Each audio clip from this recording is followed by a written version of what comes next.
లూకాసు వార్త 22వ అధ్యాయం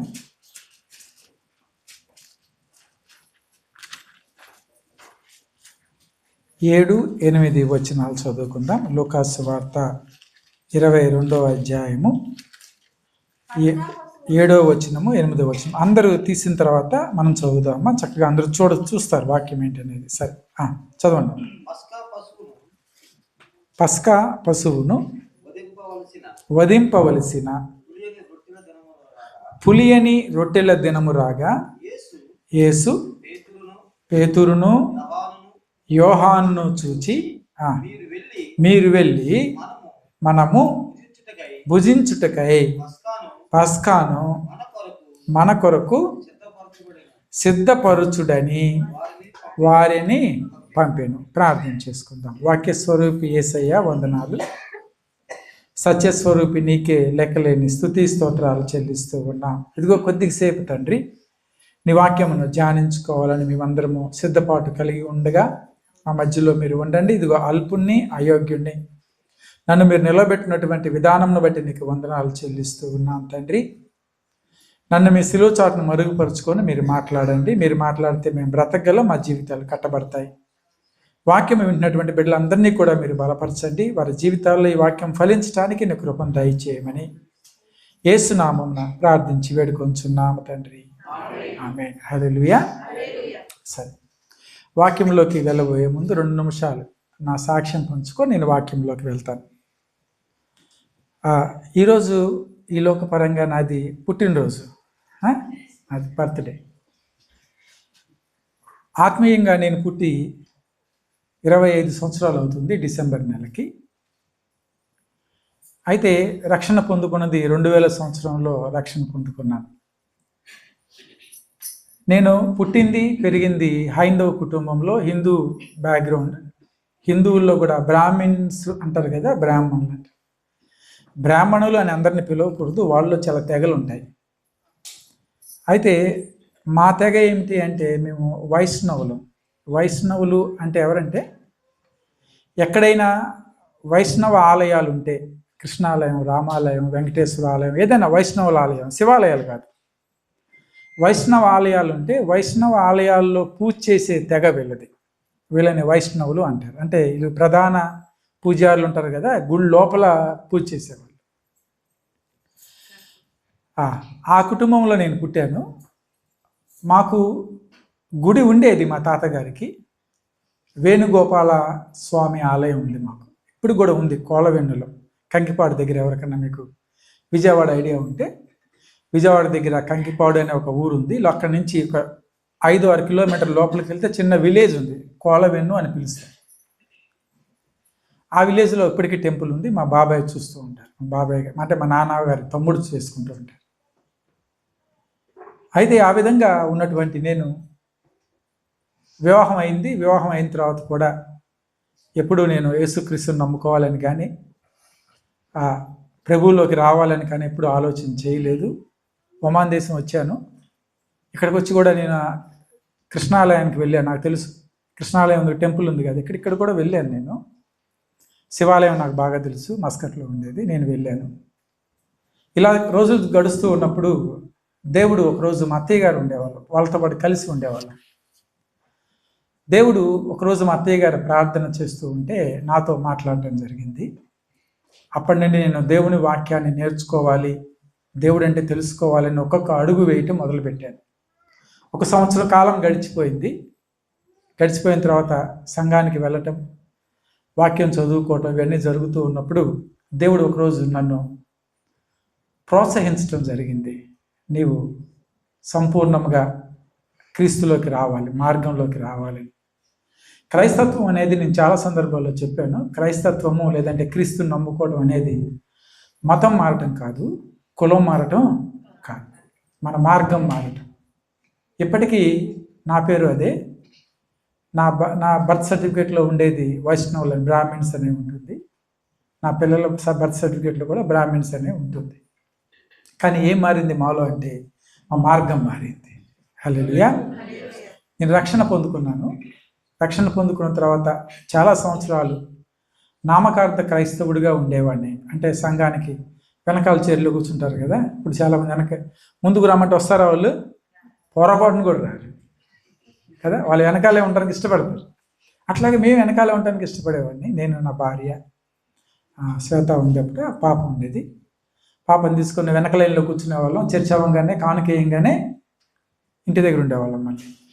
అయితే ఇలా రోజులు గడుస్తూ ఉన్నప్పుడు క్రైస్తవ జీవితం అంటే ఇదేనా, క్రీస్తుని నమ్ముకోవడం అంటే ఇదేనా, ఇంకా దీనికి ఊరికనే మనం రక్షణ పొందుకోవడం ఇవన్నీ ఎందుకు అనే ఆలోచన నాకు వచ్చి, లేదు ఏదో ఒకటి చేయాలి అనుకున్నాను. ఏం చేయాలి, ఏదో పని చేద్దాం అని చెప్పి అప్పుడు మేము వెళ్తున్న సంఘంలో పరిచర్య మొదలుపెట్టాను. పరిచర్య అనగానే అందరూ అనుకుంటారు ఇక్కడికి వచ్చి మైక్ పట్టుకొని నుంచునేది అని. ఇది పరిచర్య కాదు. అసలు పరిచర్య ఏంటో మీ ఎవరు చూడనటువంటి పరిచర్యలు చేసేవాళ్ళు ఉంటారు కొంతమంది. ఏం చేసేవాళ్ళం అంటే, ఒక అర్ధగంట ముందెళ్ళిపోయి చర్చికి శుభ్రంగా నెట్టే కుర్చీలన్నీ పక్కన పెట్టేసి అన్ని చాపలు వేసేవాళ్ళం. అందరూ వెళ్ళిపోయేవాళ్ళు, ఎవరిదారిన వాళ్ళు. వాళ్ళందరూ వెళ్ళిపోయిన తర్వాత వాళ్ళు వెనకాల ఉండి ఈ చాపలన్నీ మడత పెట్టుకొని ఒక మూల పెట్టుకునేవాళ్ళు.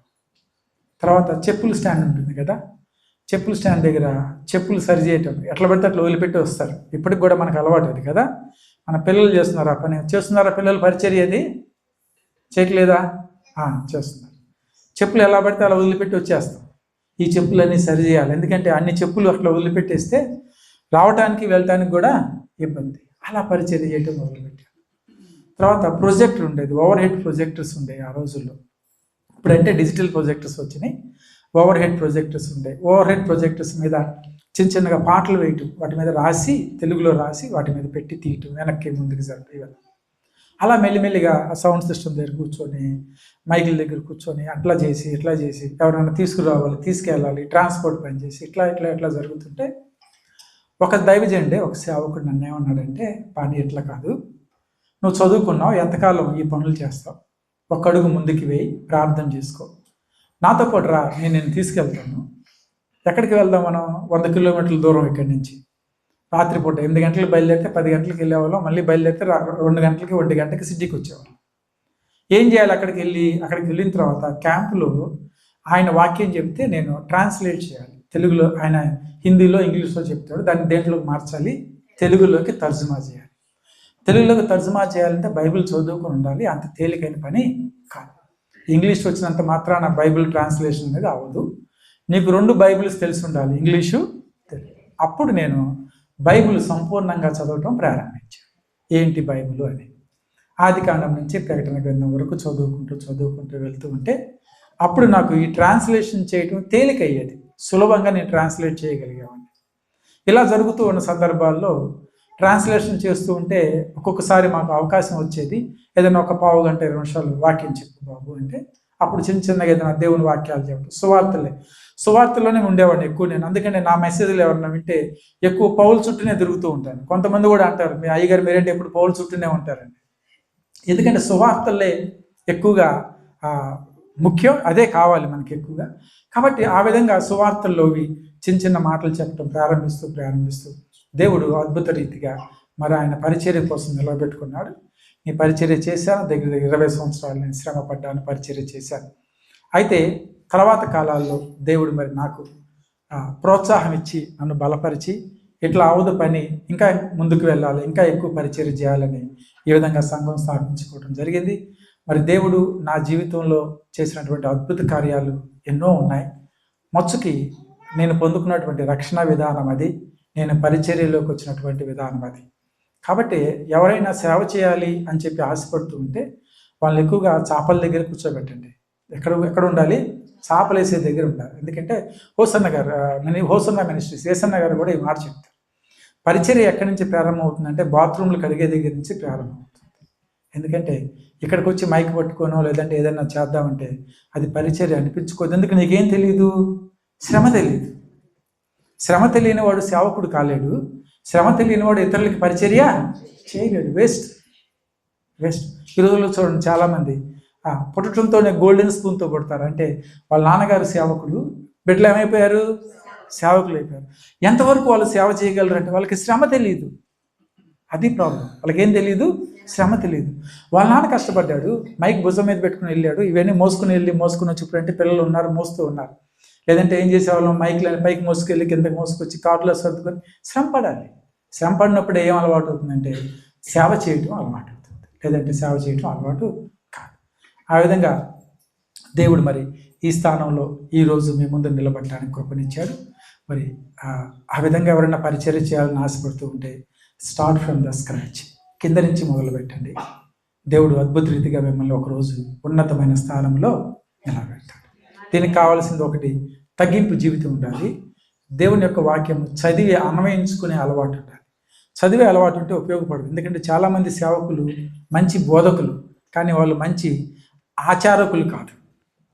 అంటే హల్లెలూయా, అంటే బోధ చేయటం బాగా చేస్తారు, ఆచరించేమంటే మాత్రం కష్టం.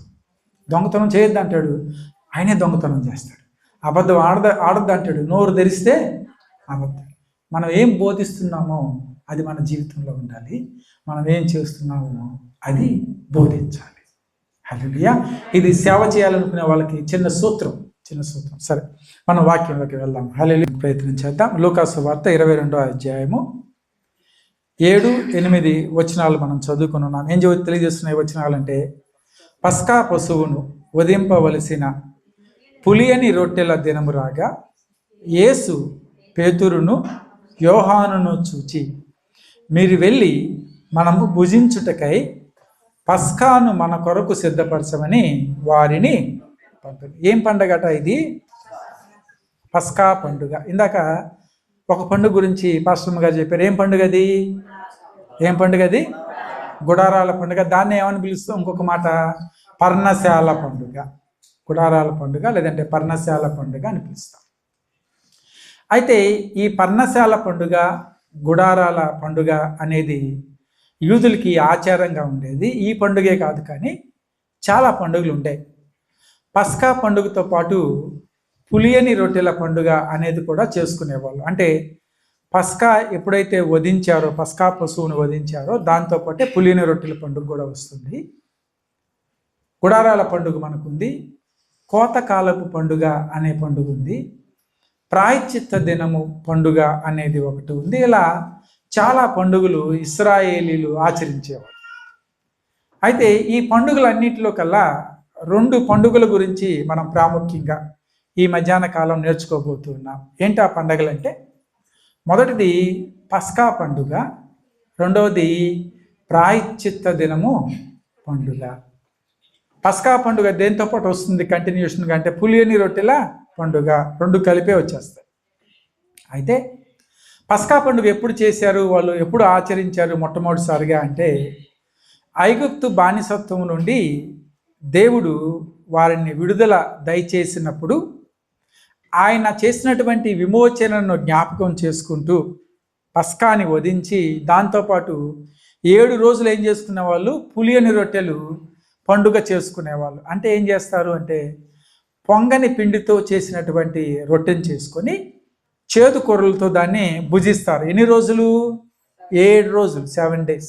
దాన్ని పులియని రొట్టెల పండుగ అని పిలుస్తారు. అయితే ఇంకొక పండుగ కూడా ఉంది, ప్రాయశ్చిత్త పండుగ లేదంటే ప్రాయశ్చిత్త దినము అని చెప్పి దీన్ని పిలవవచ్చు. ఇది దేనికి చేస్తారు అంటే, ప్రాయశ్చిత్త దినము పండుగ అనేది దేవుని నిబంధనను కేంద్రముగా చేసుకొని, అంటే ఇశ్రాయేలీలకి మధ్యలో దేన్ని పెట్టుకునే వాళ్ళంటే దేవుని నిబంధన, అదే ధర్మశాస్త్రం. దాన్ని ఏమంటారు? ధర్మశాస్త్రం. ధర్మశాస్త్రంలో ఏం చెప్పబడి ఉందో దాన్నే వాళ్ళు ఆచరించేవారు. ఈ ధర్మశాస్త్రాన్ని కేంద్రముగా చేసుకుని ఇశ్రాయేలీలు వారు చేస్తున్నటువంటి పాపములకు ప్రాయశ్చిత్తం చేసుకోవాలి. దేనికి చేసుకోవాలి ప్రాయశ్చిత్తం? పాపాలు. పాపం పోవాలి అంటే సహజంగా మనం చెప్పేది పుణ్యకార్యాలు చేయాలి. పాపం పోవాలి అంటే ఏదో నదిలో మునగాలి. పాపం పోవాలి అంటే పుష్కరాలకి వెళ్ళాలి. పాపం పోవాలి అంటే కొబ్బరికాయలు కొట్టాలి. ఇలా మనం చాలా విన్నాం. అయితే అదేవిధంగా ధర్మశాస్త్రంలో కూడా ఏం రాయబడిందంటే, మీ పాపము పోవాలి అంటే ఏం జరగాలి? ప్రాయశ్చిత్తము జరగాలి. గమనించండి, ఎప్పుడు కూడా నేను ఎవరి ఆచార అలవాట్లు విమర్శించేయను, దయచేసి ఇంకో విధంగా ఎప్పుడు అనుకోవద్దు. ఇశ్రాయేల్లో ఉన్న అలవాటు, వాళ్ళ యొక్క పాపాలు పోవాలంటే ఏం చేయాలట? ప్రాయశ్చిత్తం అనేది జరగాలి. దేంతో జరగాలి ప్రాయశ్చిత్తము అంటే, వాళ్ళు పశువుని వధించేవాళ్ళు. దేన్ని వధించేవాళ్ళు? పశువుని వధించి దాని రక్తముతో ప్రాయశ్చిత్తం వాళ్ళు చేసేవాళ్ళు. ఇది ఆధ్యాత్మిక ప్రక్షాళన. అంటే అయ్యా, మేము ఈరోజు పాపం చేసాం, నీ సన్నిధికి వచ్చాం, ఇదిగో మేకపిల్ల, ఇదిగో గోవ, ఇదిగో కోడే అని చెప్పి దేన్ని బలిచ్చేవాళ్ళు? ఆ పశువుని బలి. దేనికోసం బలిచ్చారంటే వాళ్ళు చేసినటువంటి పాపాన్ని ప్రాయశ్చిత్తంగా. అయితే ఈ ప్రాయశ్చిత్త దినము అనేది సంవత్సరానికి ఒక్కసారి జరిగేది. ఆ ప్రాయశ్చిత్త పండుగ లేదంటే పస్కా పండుగ, ఈ రెండు ఇశ్రాయేలీలు తప్పనిసరిగా చేయవలసినటువంటి పండుగలు. ఇంకో విషయం చెప్తాను. ఇశ్రాయేలీలు సంవత్సరంలో ఈ రెండు పండుగలు ఆచరిస్తారు. పస్కా పండుగ ఏ నెలలో వచ్చింది అంటే మొదటి నెలలో మనకి పస్కా పండుగ కనపడుతుంది. 10వ దినమున. నిర్గమాకాండం 12వ అధ్యాయం మీరు ఇంటికి వెళ్ళిన తర్వాత చదువుకుంటే చక్కగా చదువుకోండి, రాసుకోండి, చదవండి, బాగా అర్థమవుతుంది మనకి. నిర్గమాకాండం 12వ అధ్యాయంలో మనకి పస్కా పండుగ ఎలా స్టార్ట్ అయింది అనేది రాయబడి ఉంది. మొదటి నెల 10వ దినమున వాళ్ళు ఒక గొర్రెను ఎన్నుకొని ఇంట్లో పెట్టుకొని 4 దినములు వాళ్ళ దగ్గర పెట్టుకుంటారు. అంటే 14వ రోజు దేన్ని వధించేవాళ్ళు అంటే పస్కాని వధించేవాళ్ళు. మొదటి నెల 14వ రోజున పస్కాని వధించేవాళ్ళు. 10వ రోజున గొర్రె వాళ్ళ ఇంటికి వచ్చేది. అయితే ఈ పండుగ సమయంలో యెరూషలేములో ఏదైతే, అంటే నేను ఇంకా చరిత్ర వివరించడం లేదు, యెరూషలేములో ఎప్పుడైతే పస్కాని ఆచరిస్తారో, పస్కా పండుగ జరుగుతుందో, అప్పుడు ప్రపంచ నలుమూలల నుండి ఏ దేశంలో యూదులు ఉన్నప్పటికీ కూడా వాళ్ళందరూ ఎక్కడికి రావాలి? యెరూషలేం రావాలి. ఎక్కడికి రావాలి? యెరూషలేం. ఎక్కడ కనపడాలి వాళ్ళందరూ అంటే దేవుని సన్నిధిలో వాళ్ళందరూ కూడా కనపడాలి. కంపల్సరీ, తప్పనిసరిగా రావాల్సిందే. సంక్రాంతికి ఇప్పుడు చూసారు, రేపు సంక్రాంతి వస్తుంది కదా, హైదరాబాద్ నుంచి గోదావరి జిల్లాలో వెళ్ళటానికి కానీ విజయవాడ వెళ్ళటానికి కానీ ఎక్కడ బస్సులు ఖాళీలు లేవు, రైళ్ళు ఖాళీలు లేవు, ఫ్లైట్లు ఖాళీలు లేవు. ఎందుకంటే అంటే పండగ కదండి, ఇంటికి వెళ్తున్నాం అంటారు. ఎక్కడికి వెళ్తారో వాళ్ళు? వాళ్ళ సొంత ఊర్లకి వెళ్తారు. ఇది ఎలా అయిందంటే వాళ్ళకి సంవత్సరం అంతా పనిచేస్తూ ఉన్నారు, కానీ సంక్రాంతి పండుగ అనగానే ఈ పండగ కంటే కూడా కోడిపందాల మీద ఆసక్తి ఎక్కువ. దేని మీద? కోడిపందాలు, పేకాట, గుండాట ఇవన్నీ ఉంటాయి అక్కడ. కాబట్టి వాళ్ళు ఎక్కడ ఉన్నా కానీ, హైదరాబాద్లో ఉన్న అమెరికా నుంచి కూడా వస్తారు కొంతమంది. మీరు వినండి న్యూస్, అమెరికా నుంచి కూడా వస్తారు. దేనికి? సంక్రాంతి పండగకి. ఏ ఊరు? సొంత ఊరు. కారణం ఏదైనా. అలాగే ఇశ్రాయేలీలో కట్టడి ఉండేది. మీరు ఎక్కడ ఉన్నా, నువ్వు యూదుడు అయితే పస్కా పండుగ రోజు నా దేవాలయంలో నువ్వు యెరూషలేం రావాల్సిందే. ఇది మ్యాండేటరీ, కంపల్సరీగా రావాలి అక్కడికి. అదేవిధంగా ఇంకొక పండుగ ప్రాయశ్చిత్త దినము. ఈ పండుగ కూడా అలాగే ఆచరించేవాళ్ళు. ఈ పండుగ కూడా మీరు ప్రపంచంలో ఎక్కడ ఉన్నా కానీ ఎక్కడికి రావాలి? యెరూషలేముకి రావాలి. సమయము తక్కువగా ఉంది కాబట్టి నేను త్వరగా వివరించి ముందుకు తీసుకుని వెళ్తాను. పస్కా పండుగ గురించి మనందరికీ బాగా తెలుసు. నిర్గమాకాండం 12వ అధ్యాయంలో మీరు ఇంటికి వెళ్ళిన తర్వాత చదివితే పస్కా పశువుని ఏ విధంగా మనం ఎన్నుకోవాలి, పస్కా పశువుని ఏ విధంగా మనం పరిశీలించాలి, పస్కా పశువుని ఏ విధంగా మనం బలి ఇవ్వాలి, ఇచ్చిన తరువాత ఆ మాంసమును ఎలా వండుకోవాలి, ఆ భోజనం ఎలా తినాలి, అదేవిధంగా ఆ పశువు యొక్క రక్తము మీ ఇంటి కమ్మెలకు, గుమ్మము ద్వారం కమ్మెలకు 3 కమ్మెలకు రాయమని వాక్యం సెలవిస్తుంది. ఎలా రాయాలి, అప్పుడు మీరు ఏ విధంగా విమోచన పొందుకుంటారు అనే విషయాలు నిర్గమాకాండము 12వ అధ్యాయంలో రాయబడి ఉన్నాయి. భోజనం చేసేటప్పుడు ఒక మాట జ్ఞాపకం పెట్టుకోండి. వాళ్ళు ఆ పస్కాని ఆచరించేటప్పుడు, భుజించేటప్పుడట వాళ్ళ యొక్క నడుము కట్టుకొని, పాదరక్షలు, చెప్పులు తొడుక్కొని, కర్ర చేత్తో పట్టుకొని త్వరపడి ఆ పస్కాని ఆచరించాలి. ఎందుకు ఈ పాయింట్ మీకు చెప్తున్నానంటే, ఆ పస్కా అయిపోయిన తర్వాత ఎక్కడి నుంచి బయలుదేరిపోతారు వాళ్ళు? ఐగుప్తు నుంచి బయలుదేరిపోతారు.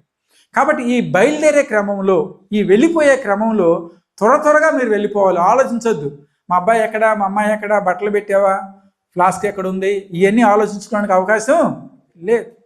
పస్కా పశువును వధించారా, భోజనం త్వరపడి తిని ఎక్కడికి వెళ్ళిపోవాలంటే బయటికి మీరు వెళ్ళిపోవాలి. ఇది ఇశ్రాయేలీలకు దేవుడు ఇచ్చినటువంటి కట్టడ. ఏ పండగ గురించి? పస్కా. పస్కాతో పాటు వచ్చే పండగ కంటిన్యూషన్ జరిగేది ఏంటి? పులియని రొట్టెల పండుగ. ఈ రెండు కలిసే ఉంటాయి కాబట్టి విడివిడిగా ఉండవు. నిర్గమాకాండం 12వ అధ్యాయంలో మనకు కనపడుతుంది. అదేవిధంగా మరొక ప్రాముఖ్యమైన పండుగ ప్రాయశ్చిత్త దినపు పండుగ. ఈ ప్రాయశ్చిత్త దినము పండుగ అనేది ఎప్పుడు చేస్తారు అంటే 7వ నెలలో దాన్ని చేస్తారట. ఎన్నో నెల? 7వ నెల 10వ తారీఖు. పస్కా మొదటి నెల 10వ తారీఖు గొర్రెను ఎన్నుకుంటారు, 14వ తారీఖు ఆచరిస్తారు. అయితే ఇక్కడ ఇది 7వ నెల 10వ దినమున దేన్ని ఆచరిస్తారు అంటే ప్రాయశ్చిత్త దినం. ఈ పండుగను వాళ్ళు ఆచరిస్తారు. అయితే ఈ పండుగ గురించి ఎక్కడ రాసి ఉందండి అని మీరు నన్ను అడగచ్చు. దీని గురించి ఎక్కువగా మనం చదువుకోం, దీని గురించి ఎక్కువగా మన ధ్యాస ఉండదు. ఎన్నిసార్లు అయినా సరే మనం దేని గురించి చదువుకుంటామంటే పస్కాని గురించి చదువుకుంటాం. కానీ ఈ రెండు పండగలకి ఈరోజు మనం వేయబోయే బల్లకి సంబంధం ఉంది, నేను చెప్తాను. అయితే ఈ ప్రాయశ్చిత్త దినము పండుగ ఎప్పుడు జరుగుతుంది అంటే 7వ నెల 10వ తారీఖున ఇశ్రాయేలు అందరూ కూడా ఆలయం దగ్గరికి రావాల్సిందే. ఈ పండుగ గురించి మీరు ఎక్కడ చూడొచ్చు అంటే లేవీ కాండము 16వ అధ్యాయం. రాసుకోండి అమ్మా, మీరు ఇప్పుడు నేను చదివించట్లేదు, నేను ముందుకు వెళ్ళిపోతాను. పెన్ను పేపర్ ఉంటే రాసుకోండి దయచేసి, ఎందుకంటే మనం ఆ మిగతా వాక్యం చూసుకొని బల్లలో చేయవేయాలి కాబట్టి.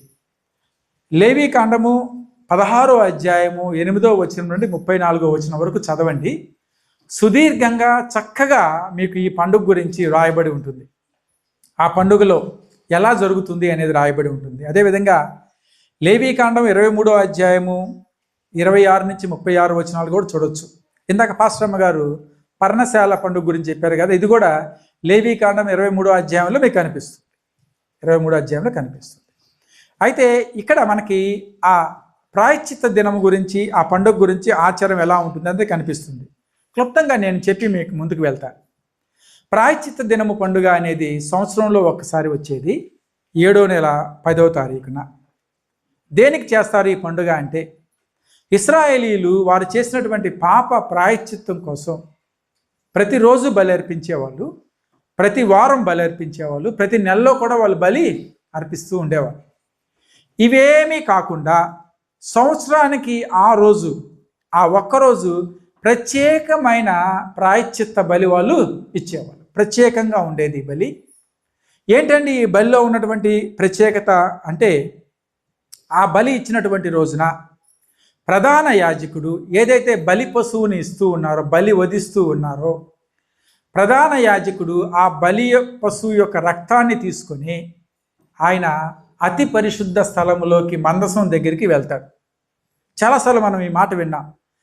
పాత నిబంధనలో దేవుని యొక్క మందిరం ఆవరణం, ప్రత్యక్ష గుడ, పరిశుద్ధ స్థలము, అతి పరిశుద్ధ స్థలం అని 3 భాగాలుగా ఉంటే ఈ అతి పరిశుద్ధ స్థలములోకి యాజకుడు ఎన్నిసార్లు వెళ్తాడు అంటే సంవత్సరానికి ఒక్కసారి వెళ్తాడని విన్నాం. అది ఎప్పుడంటే ఈ ప్రాయశ్చిత్త దిన పండుగ అప్పుడు. ప్రాయశ్చిత్త దిన పండుగ అప్పుడు ఎలా వెళ్తాడు ఆయన? ఎక్కడైతే దేవునికి బలి అర్పించారో, గొర్రెని కానీ మేకని కానీ బలి అర్పించారో, ఆ దహన బలి ఎక్కడైతే చేస్తూ ఉన్నారో ఆ బలిపీఠం యొక్క నిప్పులు ధూపార్తిలో వేసుకుంటాడు, ధూపార్తిలో పట్టుకుంటాడు, ధూపం వేస్తారు దాని మీద. అదేవిధంగా ఇంకొక చేత్తో ఏదైతే పశువుని బలి ఇచ్చారో ఆ పశువు యొక్క రక్తాన్ని పట్టుకుంటాడు. ఈ 2 పట్టుకొని ఎక్కడికి వెళ్తాడు ఇప్పుడు ఆయన? మెల్లిగా నడుచుకుంటూ అతి పరిశుద్ధ స్థలంలోకి, దేవుని యొక్క మందసం దగ్గరికి వెళ్తాడు. అయితే మీకు ఆయన నడుముకి ఇంకొక మాట, ఆయన నడుముకి తాడు గట్టి లోపలికి పంపించేవాళ్ళు. ఎందుకంటే ఒకవేళ ఈ ప్రధాన యాజకుడు లోపలికి వెళ్ళినప్పుడు ఈయనలో ఏదైనా లోపం ఉంటే దేవుని అగ్ని ఏం చేస్తుంది? ఆయన్ని దహించి వేస్తుంది. కాబట్టి ఈ భయంతో ఆ దహించి వేసిన తర్వాత, బూడిదైపోయిన తర్వాత ఎముకలు లోపల ఉండకూడదు కదా, వీళ్ళు లాగేసేవాళ్ళు వెనక్కి. ఈ ప్రధాన యాజకుడు సంవత్సరానికి ఒక్కసారి వెళ్ళి, ఆ రోజుల్లో లేవీకాండము ఆ యొక్క అధ్యాయం రాసినప్పుడు అహరోను గారు ప్రధాన యాజకులుగా ఉన్నారు. ఆయన ప్రతిష్ఠిత వస్త్రములు అంటే యాజకుడు ఈ ప్రాయశ్చిత్తం కోసం ఏ డ్రెస్ అయితే వేసుకోవాలో, రోజువారీ డ్రెస్సులు కాదు, ప్రధాన యాజకుడు ఈ ప్రాయశ్చిత్త దినం నాడు ప్రత్యేకమైన డ్రెస్సు ఉంది ఆయనకి. ఆ వస్త్రములు వేసుకొని ఆయన ఒక చేత్తో ధూపార్తిని, ఇంకొక చేత్తో రక్తమును తీసుకొని ఎక్కడికి వెళ్ళేవాడంటే అతి పరిశుద్ధ స్థలములోకి వెళ్ళేవాళ్ళు. అంటే పరిశుద్ధ స్థలానికి అతి పరిశుద్ధ స్థలానికి మధ్యలో తెర ఉండేది. ఆ తెర దాటి లోపలికి ఆయన వెళ్ళేవాడు. కరుణాపీఠము, ఈ కరుణాపీఠం దగ్గరికి వెళ్ళి ఏం చేసేవాళ్ళంటే అక్కడ ఆయన రక్తాన్ని ప్రోక్షించేవాడట. అంటే ఇశ్రాయేలీలు ఈ సంవత్సర కాలంలో చేసినటువంటి పాపాల నిమిత్తం ఏదైతే బలిచ్చారో, బలి పశువుగా ఉందో ఆ రక్తాన్ని అక్కడ ఆయన ప్రోక్షించేవాడు. కరుణాపీఠమునకు ఎదురుగా ఆయన రక్తాన్ని ప్రోక్షించేవాడు 7 మార్లు వేళ్లతో చిలకరించేవాళ్ళని చెప్పి దైవ గ్రంథంలో రాయబడి ఉంది. దాంతో ఏం జరుగుతుంది అంటే ఇశ్రాయేలీయుల పాపాలన్నీ కూడా పరిశుద్ధపరచబడతాయి. హల్లెలూయా. వాళ్ళ పాపాలన్నీ పోతాయి. ఇంకొక క్రమం ఉండేది, ఇంకొక క్రమం. ఈ అర్పణ అయిపోయిన తర్వాత ధూపం వేసి రక్తాన్ని అక్కడ చిందించి ఆయన బయటికి వచ్చిన తర్వాత 2 మేకలు వాళ్ళు ఎన్నుకునేవాళ్ళు. ఈ 2 మేకల్లో ఒక మేక చీటీలు వేస్తారు. ఏ మేక బలి ఇవ్వాలి, ఏ మేక వదిలిపెట్టాలని చెప్పి చీటీలు వేసి ఏదైతే మేక బలి అర్పించాలని చీటీ వచ్చిందో ఆ మేకను బలిచ్చేసేవాళ్ళు. ఏ మేకకైతే విడిచిపెట్టాలి అని చెప్పి చీటీ వచ్చిందో ఆ మేకను విడిచిపెట్టేవాళ్ళు. అయితే ఆ విడిచిపెట్టడం ఎలా విడిచిపెట్టేవాళ్ళు అంటే ప్రధాన యాజకుడు నుంచుని ఉండేవాడు. విడిచిపెట్టవలసినటువంటి మేక ఆయన దగ్గరికి తీసుకొని రాబడేది. అహరోను గారు ఆ మేక తల మీద చేయి పెట్టి, అయ్యా ఇదిగో నా దేశంలో నా ప్రజలు ఇశ్రాయేలీయులు ఎంతమంది అయితే ఉన్నారో ఈ ప్రజల యొక్క పాపం అంతా కూడా ఎవరి మీద మోపుతున్నాను, ఈ మేక మీద మోపుతున్నాను. కాబట్టి ఈ మేక ఇప్పటి నుంచి ఏం చేస్తుంది అంటే ఇశ్రాయేలీయుల పాపమును మోసుకొని తిరుగుతుంది. మేక ఏం చేయాలి? ఇశ్రాయేలీయుల పాపాన్ని మోసుకొని తిరగాలి. సంవత్సరం జరిగేది. ఎప్పుడైతే ఆ విధంగా ఆయన చెప్పి దాన్ని ఒక వ్యక్తికి అప్పగిస్తారో ఆయన తీసుకుని వెళ్ళి దాన్ని అరణ్యంలో వదిలిపెట్టేసేవాడు. అంటే ఇప్పుడు ఆ మేక ఎవరికి సంబంధం లేదు, ఎక్కడ తిరుగుతుంది? అరణ్యం. తింటుంది, నీళ్ళు దొరికితే తాగుతుంది, అంతే. అయితే అది బ్రతికినంత కాలం కూడా ఎవరి పాపాలు మోసుకుంటూ వెళ్తుంది? ఇశ్రాయేలీయుల పాపాలు మోసుకుంటూ తిరిగేది. ఇది జరిగేది ఎప్పుడంటే ప్రాయశ్చిత్త పండుగ రాజు జరిగేది. ఎప్పుడు? ప్రాయశ్చిత్త పండుగ. మెల్లిగా మన వాక్యంలోకి వెళ్దాం. అయితే యేసుక్రీస్తు ప్రభుల వారు కూడా ఈ లోకానికి వచ్చినప్పుడు ఆయన ఏం చేశారు, ఎలా ఉన్నారు అంటే మనం సహజంగా మాట్లాడేది ఆయన మన పాపాలన్నీ కూడా ఆయన విమోచన చేశారు అని చెప్పి. ప్రాయశ్చిత్త దినము ఆ మేకను ఎలా అయితే వదిలిపెట్టారో అలాగే ప్రభు మన పాపాలు మోసుకొని వెళ్తూ ఉన్నారు. బాప్తిజం ఇచ్చి యోహాను యేసుక్రీస్తు ప్రభువుని చూసి ఒక మాట అంటాడు. ఒకసారి చదువుదామా? యేసుక్రీస్తు ప్రభువుని చూసి యోహాను సువార్త 1వ అధ్యాయం 29వ వచనం చదవనమ్మా, చక్కగా అందరూ వింటారు. 1:29. యేసు తన యొద్దకు రాగా చూసి, ఇదిగో లోక పాపములను మోసుకొని పోవు దేవుని గొర్రెపిల్ల. ఈ వచనం చాలాసార్లు మనం చదువుకున్నాం. ఇప్పుడు ఆ ప్రాయశ్చిత్త పండుగ నాడు ఏదైతే అహరోను గారు మేక మీద తలబెట్టి ఇశ్రాయేలీయుల పాపములని మేక మీద మోపారో, బాప్తిజం ఇచ్చి యోహాను యేసుక్రీస్తు ప్రభు తన దగ్గరికి వస్తూ ఉంటే ఆయన చూసి అంటాడు కదా, ఈయనేమన్నాడు? ఇదిగో లోక పాపములను మోసుకొని పోవు. ఇప్పుడు అన్ని పాపాలు ఎవరి మీద వేయబడ్డాయి? అన్ని పాపాలు ప్రభువు మీద మోపబడ్డాయి. ఎవరి పాపమట? ఇశ్రాయేలీయుల పాపమా? యోధా వంశం పాపమా? బెన్యామీను వంశం పాపమా? ఎవరి పాపం మోపబడింది అంటే లోక పాపము. లోకంలో ఉన్నటువంటి వారందరి పాపములన్నీ కూడా ఎవరి మీద మోపబడ్డాయి? యేసుక్రీస్తు ప్రభు మీద మోపబడ్డాయి. కాబట్టి ఇప్పుడు ప్రభువుని అందుకనే యోహాను ఏమని పరిచయం చేస్తున్నాడంటే, ఇదిగో పస్కా గొర్రె పిల్ల అంటాడు. ఏమంటాడు? లోక పాపములను మోసుకొని వెళ్తున్నటువంటి గొర్రెపిల్ల, పస్కా పశువుగా అయినటువంటి గొర్రెపిల్ల, ఈయనే మన కొరకు బలిగా అయినటువంటి గొర్రెపిల్ల. వాళ్ళకున్న ఆచారం, పాత నిబంధనలో ఉన్నటువంటి ఆచారం, దేవుని సన్నిధిలో పాప ప్రాయశ్చిత్త నిమిత్తము మేకను బలివ్వాలి, ఆ రక్తాన్ని ప్రోక్షించాలి. నూతన నిబంధనలో యేసుక్రీస్తు ప్రభులు వారు లోక పాపములను మోసుకుంటూ ఆయన వెళ్తూ ఉన్నారు. ఆయన ఎలా అయ్యారు అంటే ఆ గొర్రెగా పస్కా పశువుగా ఆయన అయ్యి ఎక్కడ బలయ్యారు? సిలువ మీద బలయ్యారు. కాబట్టి మొదటిగా జ్ఞాపకం పెట్టుకోండి, ప్రాయశ్చిత్త దినము నాడు, పస్కా పండుగ నాడు ఏదైతే జరిగిందో ఈ 2 పండుగల సమ్మేళనం, ఈ 2 పండుగల కలయిక ఎవరి జీవితంలో జరిగిందంటే యేసుక్రీస్తు జీవితంలో జరిగింది. హల్లెలూయా. అద్భుతంగా ఉంటుంది. అదే లూకా సువార్త 22వ అధ్యాయం 14-16 వచనాలు, 14 నుంచి 16 చదవండి అమ్మా. ఆయనయు పంక్తిని కూర్చుండిరి అంటే ఇప్పుడు ఇదంతా దేని గురించి ఎక్కడి గురించి మాట్లాడుతుంది? యేసు ఇంతకుముందు మూలవాక్యం మనం చదువుకున్నాం కదా. ఏమని చదువుకున్నాం మూలవాక్యం మనం? పస్కాని ఏర్పాటు చేయమని ఆయన పస్కా పశువును వధించవలసిన పులియని రొట్టెల పండుగ దినం రాగా యేసు పేతురును యోహాను చూసి మీరు వెళ్ళి ఏమని చెప్పాడు? మనం భుజించుటకై పస్కాను సిద్ధపరచమన్నారు. పేతురు యోహాను వెళ్ళారు, మేడగది మీద దేన్ని సిద్ధపరిచారు? పస్కాని సిద్ధపరిచారు. ఇప్పుడు ప్రభు మేడగది మీదకి వెళ్ళారు, శిష్యులు అందరూ కూడా చుట్టూ ఉన్నారు. దేనికోసం వాళ్ళందరూ కూర్చుని ఉన్నారు అక్కడంటే? పస్కాని ఆచరించడానికి. దేనికట? ఆచరించడానికి. అందుకని యేసుక్రీస్తు ప్రభుల వారు కూడా పస్కా పండుగ అప్పుడు ఆయన ఎక్కడ ఉన్నా కానీ ఎక్కడికి వచ్చేసేవాడు? యెరూషలేముకి వచ్చేసేవాడు. ఆయన ఏ ప్రాంతంలో ఉన్నా కానీ ఎక్కడికి రావాలి? కంపల్సరీగా యెరూషలేము రావాల్సిందే. యెరూషలేము వచ్చారు ఆయన. అయితే ఈ పస్కాని ఆచరించేటప్పుడు శిష్యులకు చెప్పారు పస్కాని సిద్ధపరచమని. వాళ్ళు సిద్ధపరిచారు, ఈయన వెళ్ళి కూర్చున్నారు. కూర్చున్న తర్వాత ఆయన అంటున్నటువంటి మాట, ఆ గడియ వచ్చినప్పుడు ఆయనతో పాటు అపోస్తులు పంక్తిని కూర్చుండిరి. అప్పుడు ఆయన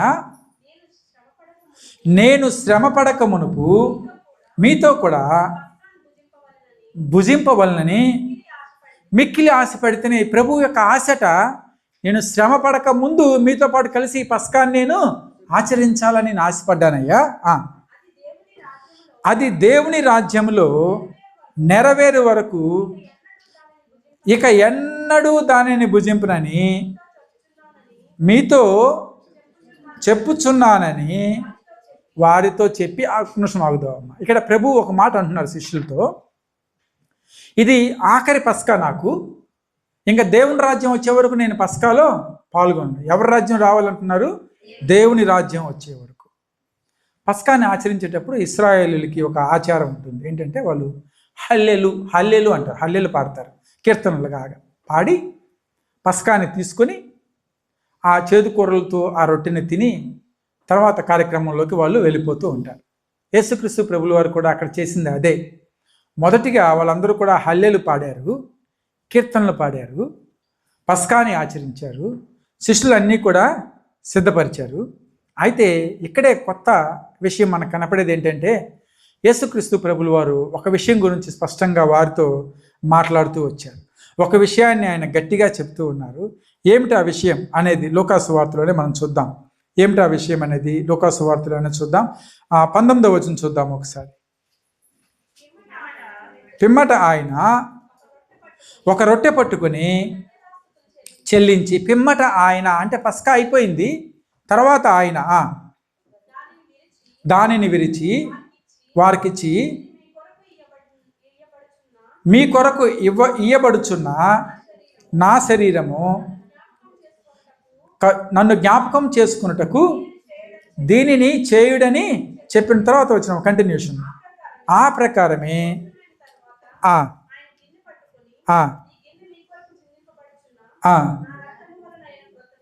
నా రక్తము వలనైన క్రొత్త నిబంధన. అప్పుడు ఈ మాట మనం జ్ఞాపకం పెట్టుకోవాలి. ఏ మాట? క్రొత్త నిబంధన. చెప్పండి అందరూ. పాత నిబంధన ఏంటి? బలులు అర్పించడం. పాత నిబంధన ఏంటి? బలులు అర్పించడం. జాగ్రత్తగా మనకు అర్థమైపోవాలి. పాత నిబంధన ఏంటి? పస్కా రోజున బలి అర్పిస్తారు, తర్వాత ప్రాయశ్చిత్త దినం నాడు బలి అర్పించేవాళ్ళు. కానీ యేసుక్రీస్తు ప్రభు ఇప్పుడు ఏమంటున్నారు? దీన్ని క్రొత్త నిబంధన. ఏంటి క్రొత్త నిబంధన అంటే? ఇదిగో నా రక్తము, ఇదిగో నా శరీరము, నా శరీరము నా రక్తము దేనిగా భావించమంటున్నాడు ఇప్పుడు? దీన్ని క్రొత్త నిబంధన. కాబట్టి మనం అంటాం కదా, మేము నూతన నిబంధన వారసులం అంటాం. మన రాజబాబు గారు పాట కూడా పాడారు, నూతన నిబంధన వారసులం. గొప్ప పాట. నూతన నిబంధన వారసులం అంటే అర్థం ఏంటంటే నువ్వు నేను ఎవరైతే ప్రభువుని అంగీకరించారో వీళ్ళంతా దేని సంబంధులు అంటే ప్రభు యొక్క శరీర సంబంధులు, ప్రభు యొక్క రక్త సంబంధులు. కాబట్టి మీరు నూతన నిబంధన వారసులు అయిపోయారు. క్రొత్త నిబంధన మీరు అనుసరిస్తూ ఉన్నారు, క్రొత్త నిబంధనలో మీరు ఉన్నారు. ఏంటి ఆ క్రొత్త నిబంధన? ప్రభు శరీరము, ప్రభు రక్తం. హల్లెలూయా. హెబ్రీ పత్రిక 10వ అధ్యాయంలోకి రండి. హెబ్రీ పత్రిక 10వ అధ్యాయం. హెబ్రీ పత్రిక 10వ అధ్యాయం మొదటి వచనం. రాబోచ్చు.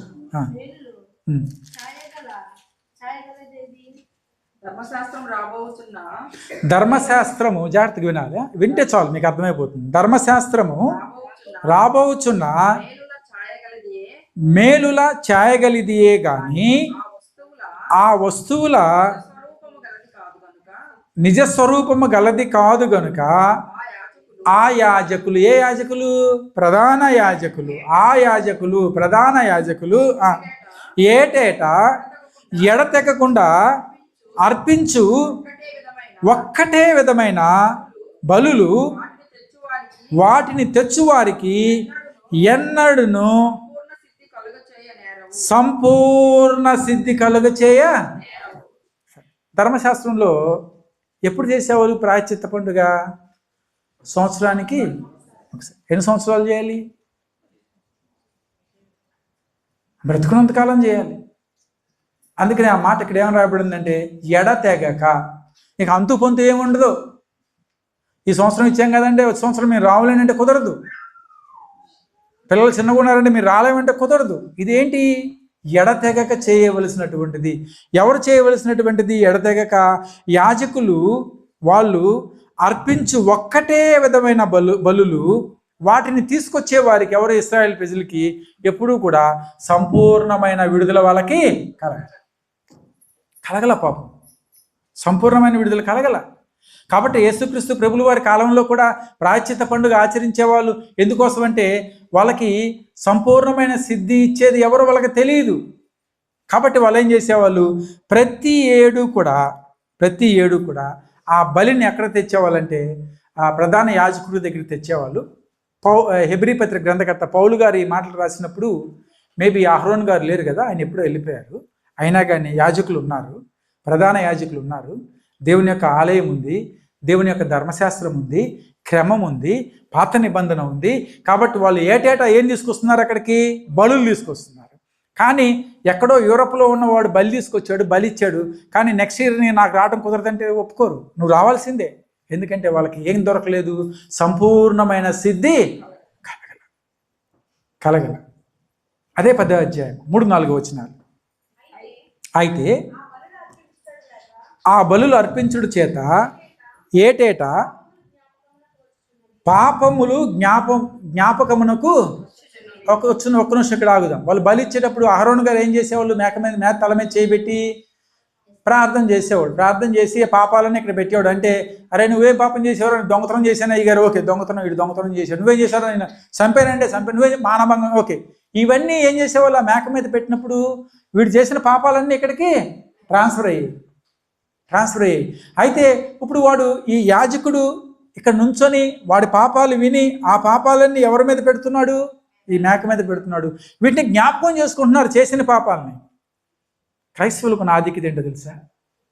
ఒకసారి నువ్వు రక్షణ పొందుకుంటే దేవుని వాక్యం అంటుంది, నీ పాప ప్రాయశ్చిత్తము జరిగి ఉన్నది కాబట్టి దేవుడు ఎన్నడూ వాటిని ఇంకా హల్లెలూయా. కాబట్టి నేను రక్షణ పొందుకోవచ్చా అండి? ఇప్పుడు నేను మంచివాడిని కాదండి, మంచిదాన్ని కాదండి, రక్షణ పొందుకోవచ్చా అంటే బైబిల్ ఉంటుంది రక్షణ పొందుకో. ఎందుకంటే దేవుడు మరొకసారి నీ పాత జీవితాన్ని ఆయన జ్ఞాపకం చేసుకో. కానీ వీళ్ళు చేసే పని ఏంటంటే ఆ పాపాలన్నీ కూడా ఏటేటా జ్ఞాపకం చేసుకుంటున్నారు.